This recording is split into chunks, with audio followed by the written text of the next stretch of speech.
Okay, so I've got the first floor level established, but now the more difficult part is to work out this rear area. And so I'm going to begin by extending this wall here that we know has the exterior face on the right hand side, which should be okay because that means that if the wall rises above the roof at the rear, that we've got the exterior side on the right side. So I can simply now use the grip there to extend this wall through to the top of the building.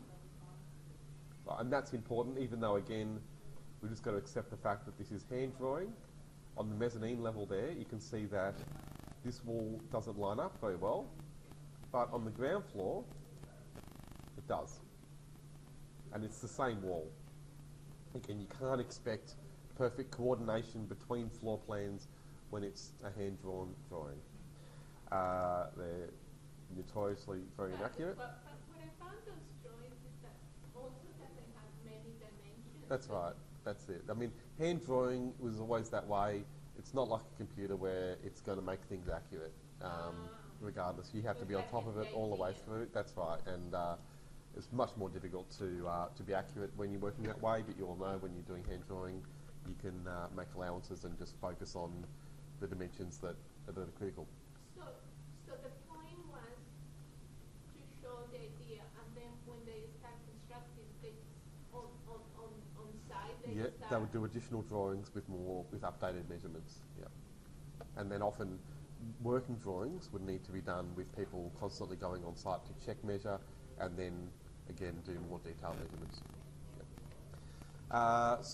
But again, computers, CAD programs especially, have made all of that easier in theory, but also people now are used to things being accurate all the time. So here you can see we've got the level 1 floor plan, again showing with that wall lining up a bit better. So we know the mezzanine drawing is out a little bit, but again it's just a guide, and as long as we're aware of that we can work around it. So again, now going back to the ground floor plan, I'm going to make a new floor for the rear part, but remember that's at a lower level. So what should you be thinking about if you've got a major change in floor level? What do you normally need to make for that change in floor level? So if you have a major change in your floor level, what do you need to make first, usually, before you make a new floor? Exactly, levels. So that's the way you should be thinking about your levels, exactly. So levels are for major changes in the level or the heights of your important or critical elements like floors and roofs. Not for any change in level. So if it's only a small change or a step of 1 or 2 steps to a new floor, you might consider not having a level for that. But here, because it's a fairly major change in level, I will make a new level. So I'm going to, in the section view, just extend that crop region down a bit more to give me some more room. And I'm going to make a new level by copying my ground floor level, just to show you some of the issues there. So if I select this level, I can use the copy tool, on the Modify tab, click a base point, bring it down. I think someone said that the change in level is 800 mil. So I'm going to copy it down that much, 800. So you can see that the new height is minus 800. I'm going to click on the Add Elbow tool so I can see the ground floor level height above as well. And we can adjust the elbow dragging there. And at the same time I can give this a new name, so maybe just to keep it in order, I'll call it 00 lower ground.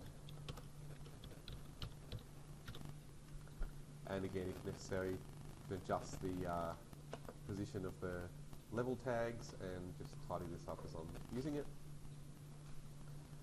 But I thought then I'll just show you, if I deselect the level, notice how instead of having a blue arrowhead, it's got a black arrowhead. Do you know what that signifies? If you see that it's coloured like that?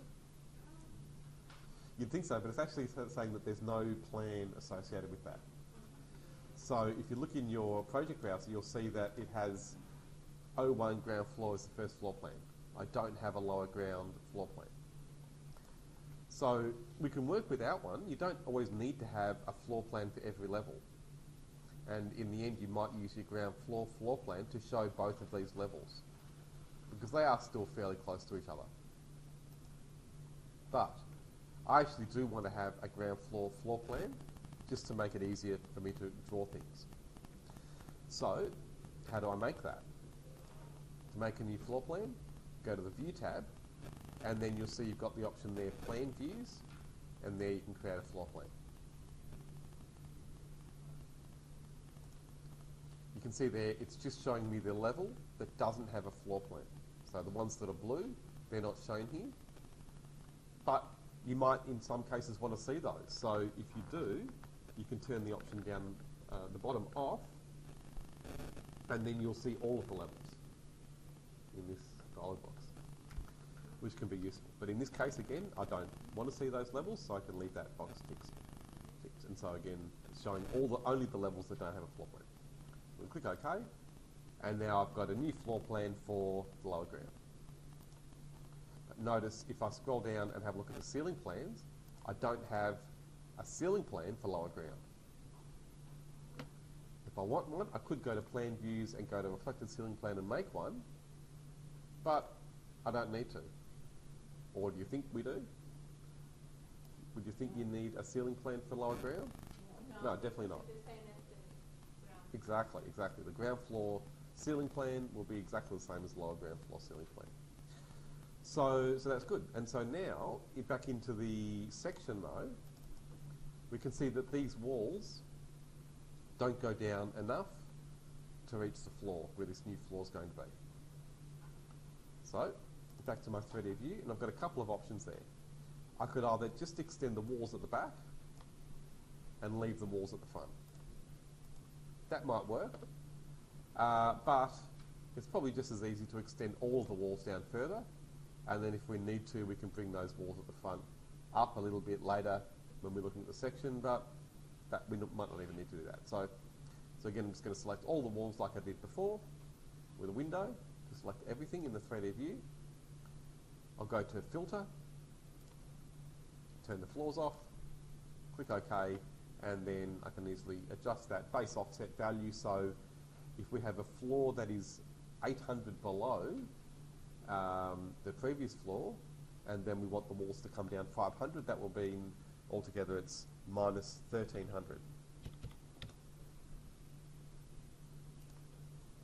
Again, we might end up bringing these walls back up a little bit later, the ones at the front, but again, for now, that's okay. So looking in the section view, you can see now these walls come down and work with my new floor level. So back to the floor plans, I'm going to go to the lower ground floor plan, simply so it makes a floor on that level. So if I click on the floor tool now, you'll see that it's going to go automatically onto the lower ground. Interestingly, you can actually change the levels of your floors as you make them, which can be useful as well, but for now, again, I'm happy with that, so I'm going to pick like before, the inside edge, but I'll also turn off this option, extending towards core, and then again, just go around picking the inside edge of these walls, and the one there on the left, it's not so important to get the correct side because that'll change, but for now, I'll pick the right-hand side. So now again, just trim to corner and join these together to make a rectangle. So I've left this part here empty, but once I finish this, we can see in the section view, so open it from there, we've got this new floor, and we need to decide then where the step down is going to happen. And you've got a few options there. You could actually have this extension here at the lower floor level, or you could extend the ground floor level through into that area. It's up to you. So I'm going to extend this for now. So this ground floor, I'll go back to the ground floor plan. While it's still selected, I can go to Edit Boundary and of course adding new edges. And so remember, if you are adding to an existing floor, you'll need to tell it that you want to use pick walls. It won't be there by default, so you can always just click on that option there, and then again, good to remember to turn that extending to walls to core option off for a floor like this. And there I can pick some of these edges.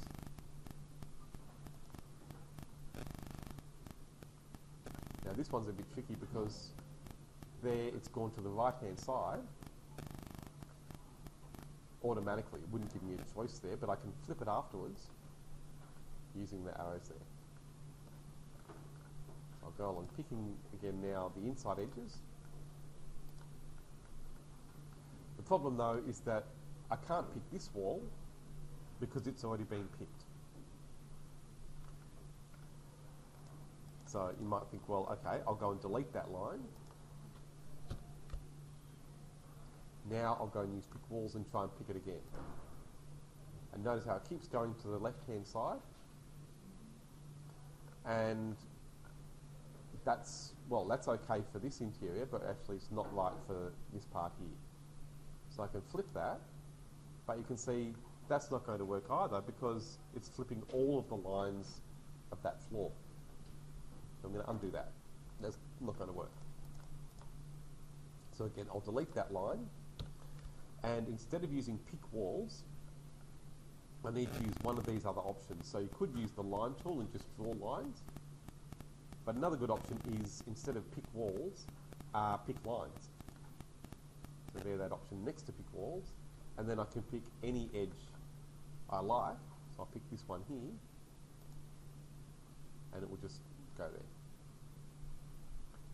So with pick walls, it's a bit more automated. This pick lines is a bit more manual and direct. So now I can use trim to corner, and again join these together. But now you can see there's another problem because the line down the bottom is gone. So it's okay, I can use pick lines again to add that in. It's going to give me a warning to tell me that the lines overlap, but I know that. I know it extends up to the top. Once I use trim to corner there to join them together, we're not going to have that problem. So I'll just do that. And then we can see one last thing. So you can see maybe the problem there. This line now is on the outside of the building, and we don't want that. So I can simply drag that to the other side. I could have picked the other side in the first place, but I just wanted to show you that other option. So here I can easily just drag this to the other side. Oh, you can drag it? Yeah, yeah. As long as it lines up, that's fine. And so there you can see we've got the line on the inside of the building, which is what we want. And again here, same thing at the top.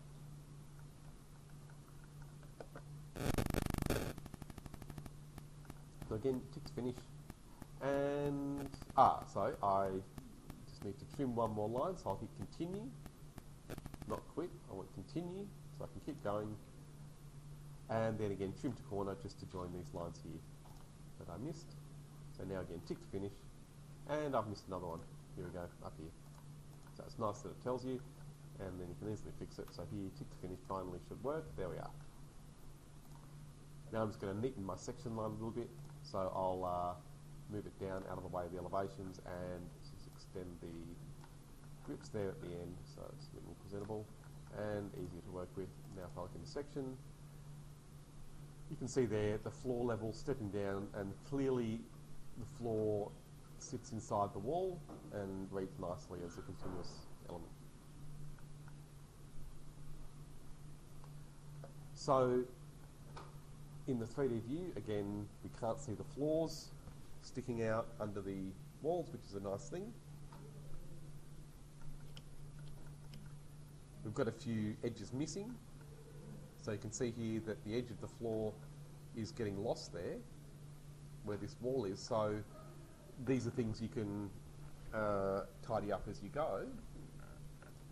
So I'm typically going to use the join tool on the modify tab there. I'm going to click join and then choose that wall and then the floor, which will now again show that line there where they join on both sides. So that can help. So I'll give you some time to have a look at that, and then we can have a look at the upper level floors.